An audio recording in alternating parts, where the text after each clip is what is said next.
Today's show on the Lessons in Life and Love podcast, we are specializing on why you attract narcissists or other toxic personality types. Nobody starts out wanting a toxic relationship. Why do good people get conned by sociopaths? What are some of the signs of narcissism versus the signs of the sociopath? What are some of the success strategies to attract emotionally healthy love? And can someone fix any love addiction, codependency, or their attraction to a toxic partner? Why would you end up with a con artist, someone who is angry and critical, a poor communicator, chronic cheater, or the habitual liar? No matter the name we assign to it, these narcissistic types break hearts. Understand why you might be attracting this type into your life and what we can do to make sure that you no longer do, as well as understand what an emotionally healthy, evolved, and conscious love looks like. This way, I can help you create the life you desire and to have the love that you deserve. All this and more on today's show of Lessons in Life and Love.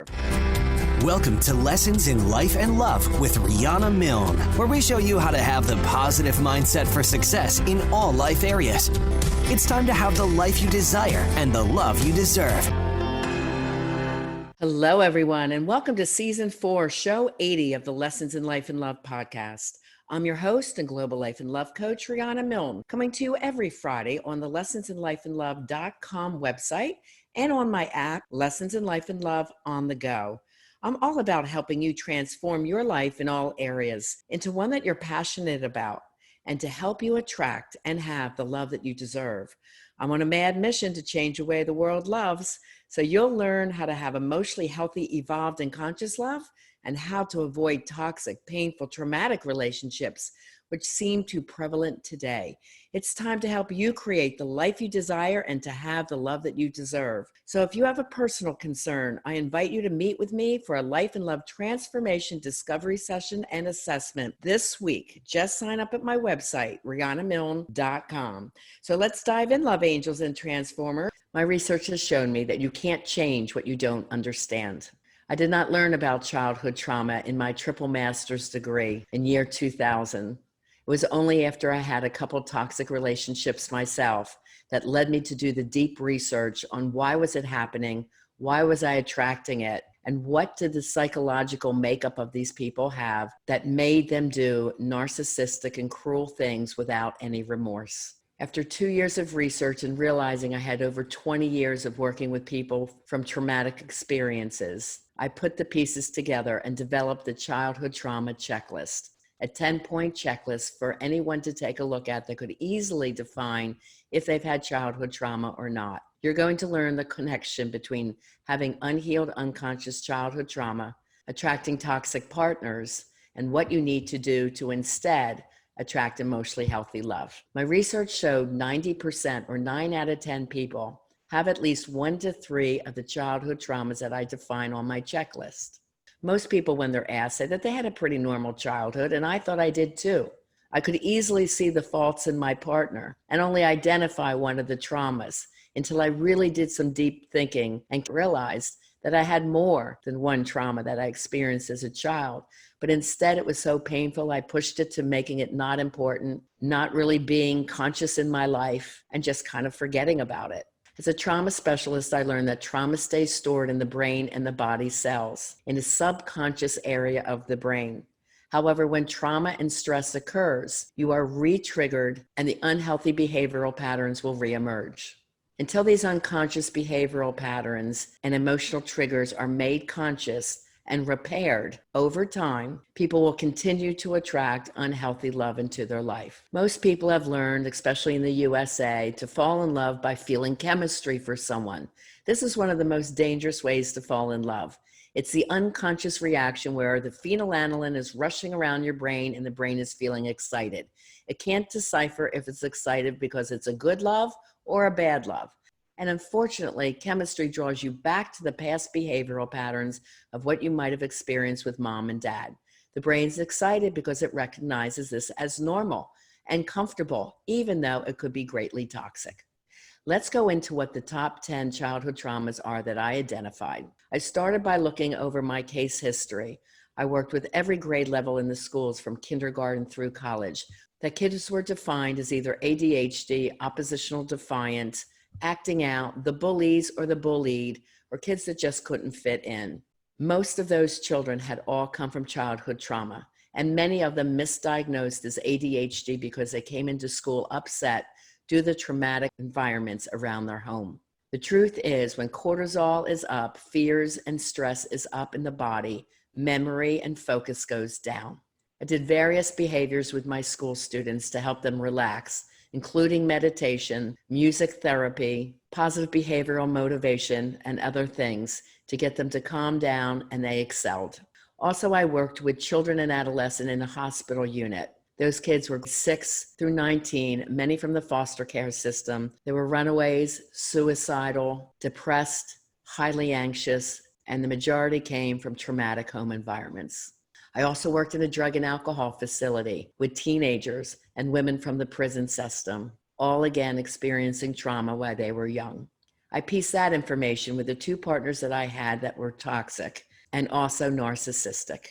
These are the top 10 traumas I identified as being most common in people's lives. As you listen to them, please don't get to a point of shame where you feel embarrassed about these things if they occurred for you, or blame where you want to blame your parents for not raising you right. The truth is, research shows childhood trauma goes through at least 3 generations. So if you had trauma, so did your mom and dad. If you'd like to do this list along with me, make 3 columns. With your first column, put me, meaning you. Second column, a partner that you remember struggling with. And third, parents. And identify your mom or dad, or just say both if they both experience this situation. This will help define your childhood trauma map. The first one is if there was any addiction in your household as you were growing up by a caretaker or parent. So drugs, alcohol, sex, meaning you knew your parent was a chronic cheater, gambling, hoarding, spending, eating, gaming, TV watching, workaholism, and the last one and the newest one I define is social media or computer addiction in the kids or in the parents. The second one is verbal abuse. This could be witnessing mom and dad yelling and screaming, them yelling at you, giving you verbal put downs like telling you you're heavy, you don't look good, you'll never amount to anything, any negative messages, or when they're mad, they shut down, they don't talk to you for hours or days. They give you harsh disciplines, or verbally, they never give you any praise, say that they're proud of you, or say that they love you. Number 3 is emotional abuse or neglect. Number 4 is abandonment, and there's 2 types I define, fault and no-fault abandonment. A no-fault abandonment would be if a parent happened to die early, if they go off to war, leaving the child very worried that their parent returns safe, or 3, that they traveled a lot for their business. This is how they supported the family, but you never knew when they were coming home. A fault abandonment would be if a parent was never in your life. If they were early on, then the couple broke up and they barely saw you after that. Or if there's a child custody and it's irregular, or when you do visit as a child, there's very little interaction. Let's say the dad was engrossed with football all weekend, the child just sat in the room on their computer. That's a fault abandonment. Or even the parent that's still in the home but barely speaks to their kids, barely interacts with their kids, that's a fault abandonment too. Number 6 is if you're part of the foster care system, if you were adopted or had to go live with other families because your parents couldn't keep you in the home. Number 7 is the most common one and most of the ones that people can identify themselves with. It's called personal trauma, and it includes if you were ever bullied. It also means if you felt different in any way. If you were tall and skinny and gawky, or called a nerd, or an overweight child and they teased you for that. If you were born with a medical condition, or just didn't fit into the cool crowd, you found it hard to make friends, you might have been a shyer kid, or even if it was a racial issue, you were a minority in a school and that made a huge difference for you. These are all definitions of personal trauma. Number 8 is sibling trauma. Could be your sibling was born with a medical condition and that commanded more in mom's and dad's time, or they bullied you, or most common, you perceive them to be the golden child, the favorite one from mom and dad. They could have been more handsome and beautiful, the star athlete, or just more intelligent. You were always compared to them by their previous teachers. Number 9 has 2 parts. The first part is family trauma. This is if you grew up in a dangerous neighborhood, you remember a lot of struggle around money and a lot of conversations about lack You didn't have money for this, the family didn't have money for that. If you lost a home during the mortgage crises or during any difficult situation. This also includes our military families moving every 2 to 4 years here in the US, thus displacing the child and putting them in the new school every couple of years. The second part of 9 is community trauma. This one has gotten very rampant. If people don't think they experienced any trauma, guess what? Every human being in the world is now experiencing community trauma around the virus situation. Children are asking, why can't they play with their friends? They no longer can go to school. They're stuck inside of the house. They just want to go out and play and be normal. This is a very tough time for little children. Community events also include major catastrophes from Mother Nature. Floods, fires, hurricanes, storms, wiping out large communities. Of course, this is devastating for the adults, but can you imagine little children living through this? Everything they know is stable is now unstable. Number 10 is mental health issues in mom or dad.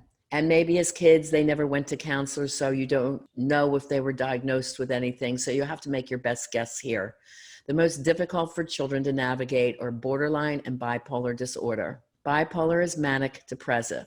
Manic shows up as a spending spree, a gambling binge, or chronic cheating. Depression shows up as anger, checking out emotionally, or extreme fatigue.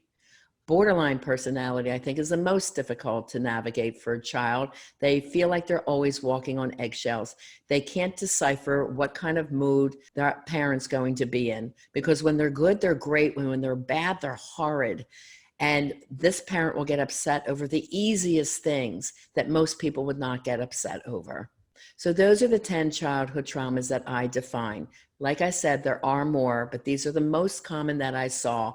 So how does this impact and cause narcissism?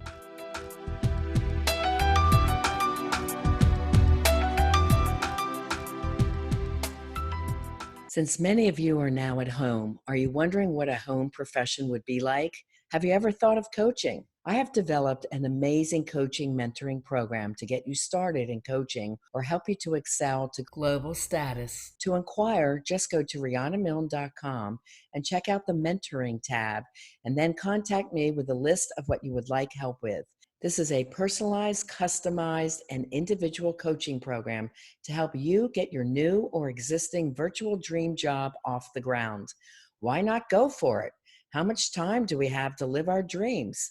Start today. Just go to rianamilne.com, the mentoring tab, and create the list you need me to coach you on to begin your virtual global dream job from home today. That's rianamilne.com, the mentoring tab, to create the life you desire now.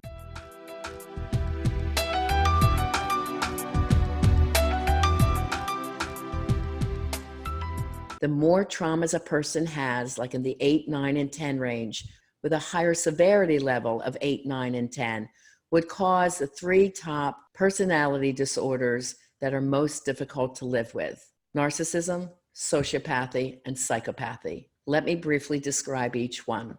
The most severe, the top 10 of the worst, is psychopath. They are a sociopath and a narcissist that kills. The next one down on the ring is sociopath. They use people for pleasure or profit. They will never apologize. They're always looking to better their lifestyle. They have a very poor work ethic and often losing jobs. They have a very high sex drive and use promiscuity as part of their charm. And if you're not sexual with them, they usually tend to get very angry and demeaning. They lack conscience. They're very moody, demanding. They usually ask for a fast marriage, and some women are so flattered. Oh, wow, he loves me so much, he wants to get married really quick. That's a red flag warning of sociopathy. They're a loner. They usually don't have friends, and if they do, they're usually an underling that would look up to them. Or the opposite, they could be a Dr. Jekyll and Mr. Hyde. Dr. Jekyll in the society is grand and fun and good humor, and everybody thinks he's the greatest guy. Mr. Hyde is the one that has a secret life, totally different than what the face that he puts out there in society. That's the one that I was married to, a Jekyll and Hyde. And when his world exploded, so did mine, leading me to do this research to figure out what did he have and why did he do what he did and why was I attracting this type of person into my life. They definitely are impulsive and ruin their lives very quickly and everyone else that are around them. If you are their partner, they always want you to look good and stay in shape and have the house nice. They want the perfect life, and they will use you to get it. They're master manipulators and con artists, and they will do anything to isolate you from their friends and family so that they will have control over you. These relationships become codependent. And what was really amazing and beautiful in the beginning, these relationships, like I said, come off very romantic. They're very charming. They'll give you a ton of attention to rope you in. Studies show people of trauma attract people of trauma. So the reason that you're attracted to the sociopath or the narcissist is that you have unhealed childhood trauma that you did not realize.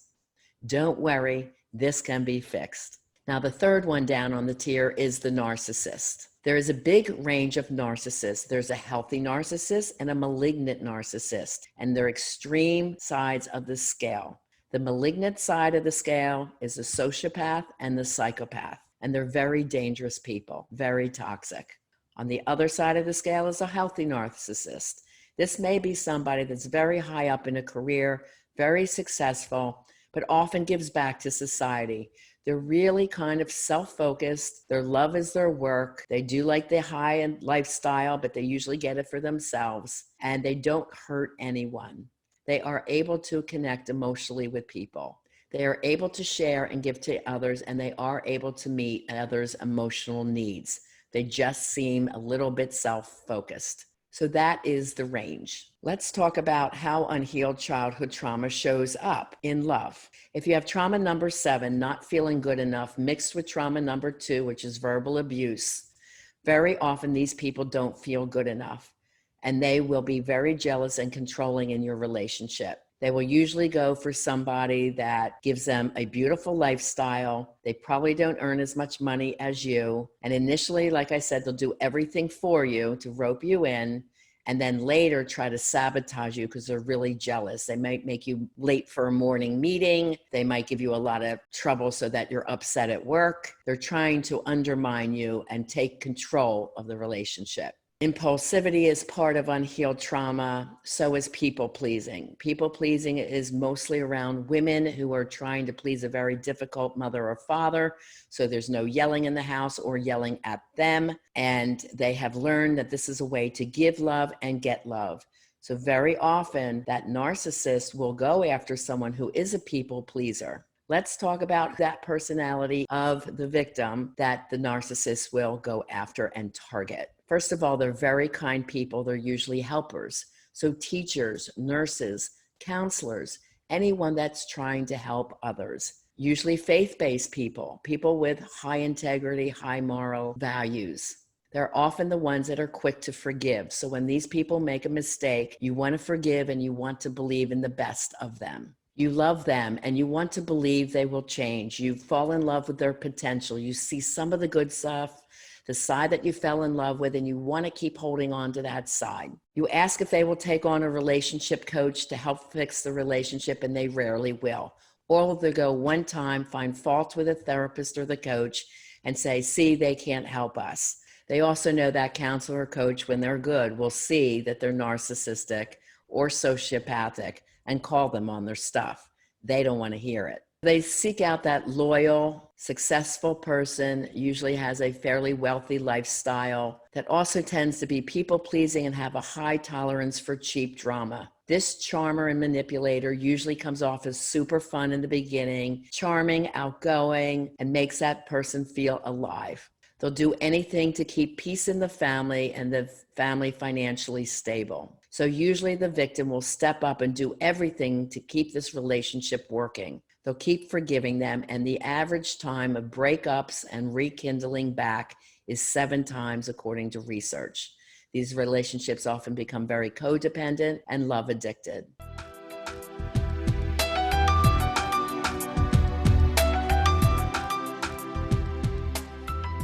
Many relationships are becoming strained right now as we are all following the stay-at-home order imposed upon us during the coronavirus. Whether you're in a committed, intimate partnership or marriage, if you're having trouble due to anger, moodiness, addictive use of alcohol or pot, irritability and blame, or you caught your partner reaching out to others for emotional attention and flirting, don't take these things lightly. When you're forced to be together and can no longer ignore your troubled relationship, now is the time to get help with relationship coaching.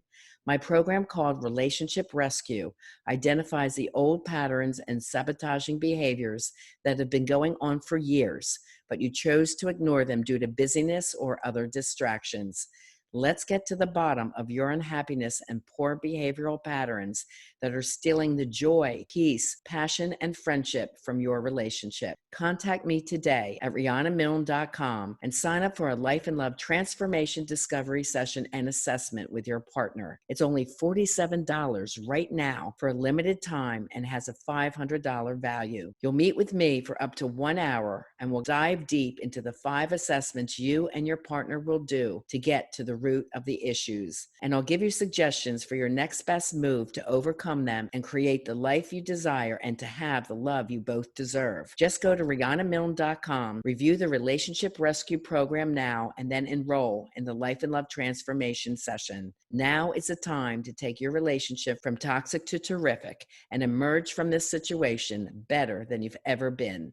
Get started on your love transformation today at rianamilne.com.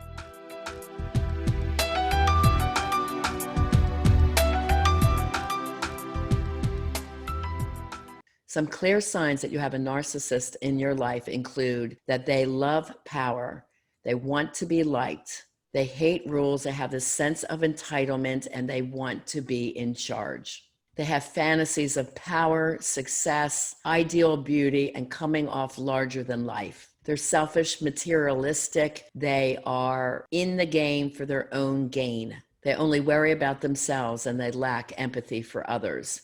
I'll give you an example of a top-rated politician who is narcissist. He seeks excessive admiration, always looking to be liked, doing what he wants to do without empathy or remorse, seeking control and power for his own gain. And you see a lot of what's called blurting out. It's a term I developed.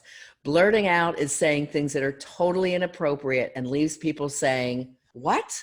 How could he say that?" And he is definitely guilty of blurting out in a massive public way that gives clear signs of unhealed, unconscious childhood trauma, behavioral patterns that are not appropriate, and excessive narcissism. So when I work with my singles, here are some things that I do to help them heal from the narcissistic partner. First, you must be a successful single before you go out to date again. When we work with me, we look at your life and we look at your love situation. You have to heal your childhood traumas first. I describe it like a rainbow. When you come off one of these toxic relationships, you're at that point where you don't know what you don't know. Why did this happen? How did I cause this? You have a ton of questions. We start the learning curve. Education is the answer. So as you learn, you're going to do better, but then you'll slip. You'll do better, but you'll slip. Why is there slippage? Because the unconscious is so hard to retrain. But the brain can be retrained, and that's what we're doing. We're making the unconscious conscious, your impulsive, reactive side more positive and proactive. And we're taking uneducated, coming from chemistry, which is the old brain, reptilian brain, and making an educated choice in who you have as a partner. It makes all the difference in the world. There's a psychological and emotional edge to successful dating, and this is exactly the skills that I teach. So we heal the childhood trauma, we make you aware of what they are, what are the behavioral patterns that you're doing, change all of those. Then we teach you the exact skills you need to attract emotionally healthy and conscious love. When you've done this over 4 to 6 months, constantly working on it in a very conscious way, then this is where we say you've hit the pot of gold and your life will never be the same. You're definitely coming from full conscious awareness. You are emotionally healthy and evolved, meaning being your highest and your best self. So in part 2, when you're going through that and learning the skills, that's when we get the singles out to date. They are empowered with the exact questions that they need to ask to know if they are in front of someone who is also emotionally healthy and evolved or not. It is equally important to know what to do and what not to do when it comes to partner selection. You want to rid your life of any negativity or any cheap drama and only date when you are problem-free. You've got to be authentic, but remember there is a 5-second rule to dating. Once you go out there, people will decide in 5 seconds or less if you like you. And unfortunately, that's because they're working from chemistry. It's like being on a dating app. Yes, no, hot or not. Unfortunately, this is how most of human beings look at a person who's coming in front of them. Knowing this and still working with that, then coming from a place of full authenticity, being who you are, and yet getting the valuable information that you need will cause success in dating. You also have to know what not to do, what not to discuss on your first few dates. Like you don't want to talk about your ex, any problems with your kids, money issues, or anything else that's negative. When I work with couples, they usually come to me because there is a cycle of toxic behavior. There's about 7 to 10 days where things are going well, and then impulsivity will start, moodiness, anger, lashing out, put downs, blame. These cycles are clearly evident that there's unhealed childhood trauma happening, and one person is triggering the other, who then triggers the other, and it's a vicious, toxic circle. When a couple comes to me, I must separate them and first do a deep dive into each one of their childhood patterns, heal them, have them understand them, make them consciously aware about them, and then start claiming responsibility. Now, it takes a while, like I said, to change these unconscious, unhealed patterns and emotional triggers. Everything in trauma says ideally 6 months, but I will work with somebody 4 months to get the problems going and healing. When the couple does my program, Relationship Rescue, they learn a whole new style of communication. This is to build trust, safety, and friendship. We're going from the ground up to rebuild that relationship to make it better than ever. The beautiful thing about this is once they start doing the new communication and behavioral patterns, their children also witness this. Because again, we're trying to stop the pattern of the generational pull of childhood trauma. So when the parents start doing it together and start doing the skills with their children, now you're raising empowered, emotionally healthy kids as well.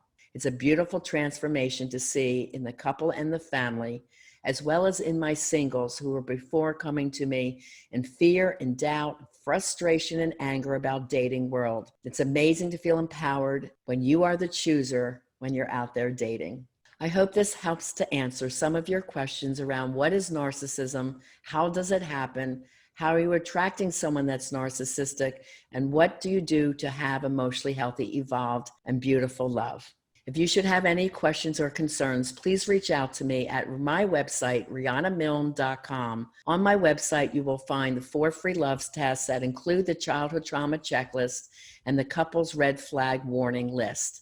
You can also get downloads of chapters of my #1 best-selling book, Love Beyond Your Dreams, Break Free of Toxic Relationships to Have the Love You Deserve, and Live Beyond Your Dreams, from fear and doubt to personal power, purpose, and success. Also, while you're there, make sure you get the free ebook. Do listen in on my podcast every week called Lessons in Life and Love, and download that handy dandy little app called Lessons in Life and Love on the go. That way you can listen to my podcast and also watch over 180 educational videos from my YouTube channel. I also hope to see you on my social media under Riana Milne or on Facebook, Coach Riana Milne. Okay, love angels and transformers, that's all we have time for today. I appreciate you sharing the love and the mission of helping me change the way the world loves by sending the show link to your friends that you love and care about. Please take a moment to subscribe to the show, give it a 5-star rating, and comment on what you liked about the show. You can always go to the website, lessonsinlifeandlove.com, to listen for free, and you can easily share the show link from there. Remember, you can reach out for help for me during the week at my website, rianamilne.com. And while you're there, take the 4 free love tests, download the free ebook, Why 9 out of 10 People Struggle in Life and Love and How to Have the Love You Deserve, as well as get my free book chapter downloads. And if you're ready to stop the cycle of toxic abuse, make sure you sign up for that special Life and Love Transformation Discovery Session and Assessment. Let's get to the root of the issues without any delay. And as always, I am here to help you create the life you desire and to have the love that you deserve. Have a very blessed, safe, and fabulous week. We want to thank you for joining us on this episode of Lessons in Life and Love with Coach Riana Milne. Go to rianamilne.com for more resources. And if you're really ready to take action to improve your life or love situation, apply now for a session with Riana. And remember, it's time to have the life you desire and the love you deserve.